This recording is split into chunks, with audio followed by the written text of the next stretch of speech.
Hari ini umat Hindu merayakan Hari Suci Kuningan yang merupakan rangkaian penutup dari perayaan Hari Suci Galungan. Sejak pagi suasana khidmat terasa di Pura Agung Jagatnata Denpasar, tempat persembahyangan yang digelar mulai pagi hari. Menurut pemangku pura Irbagus Saskara, para pemuda mulai berdatangan sejak pukul 07.00 WITA. Arus kedatangan yang terus mengalir menyebabkan area pura cepat dipenuhi umat. Jumlah pemuda yang hadir dilaporkan lebih banyak dibandingkan saat perayaan Galungan, di mana hampir seluruh pelataran dan ruang persembahyangan di Pura Agung Jagatnata tampak penuh oleh masyarakat yang ingin mengaturkan bakti.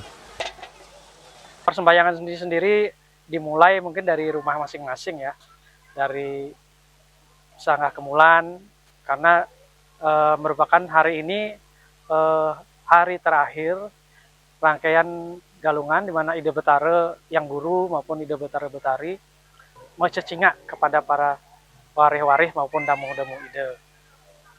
Nah, jam 12 siang merupakan waktu terakhir untuk melakukan persembahyangan.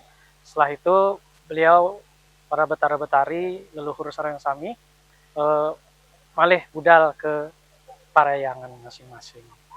Nah, jadi sangat wajar bila masyarakat yang hadir dari tadi pagi sangat banyak yang melakukan persembahyangan di Pura Agung Jagatnata. Kemungkinan sekitar jam 1 siang situasi mulai ada perubahan. Dan biasanya nanti malam sekitar jam 7 hingga jam 11 malam kembali pemuda hadir untuk melakukan persembahyangan.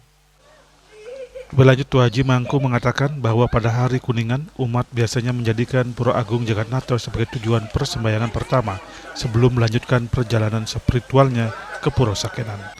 Sebelum pemuda nangkil ke Pura Sakenan, mereka biasanya melakukan persembahyangan lebih dulu di Pura Agung Jagatnata. Setelah agak siang, barulah mereka menuju ke Pura Sakenan. Untuk memastikan pelaksanaan persembahyangan berlangsung tertib dan nyaman, pengurus Pura Agung Jagatnata bekerjasama dengan Pecalang Banjar Abasat. Pecalang tampak aktif mengatur arus keluar masuk pemuda, menjaga keamanan serta memastikan areal utama pura tidak terlalu sesak. Pengaturan ini dilakukan agar seluruh umat dapat bersemayang dengan tenang serta menjaga kekhidmatan Hari Suci Kuningan. Selain itu, pengurus pura juga menyiapkan sejumlah tenda-tenda peneduh di beberapa titik pelataran untuk melindungi pemuda dari panas matahari selama mengikuti persembahyangan. Dengan tingginya antusiasme umat Hindu, perayaan Kuningan di Pura Agung Jagatnata tahun ini berlangsung dengan penuh kesucian dan kekhidmatan. Umat berharap berkah Kuningan menjadi penutup rangkaian Galungan yang membawa kesejahteraan lahir dan batin. Hendra, Bali TV.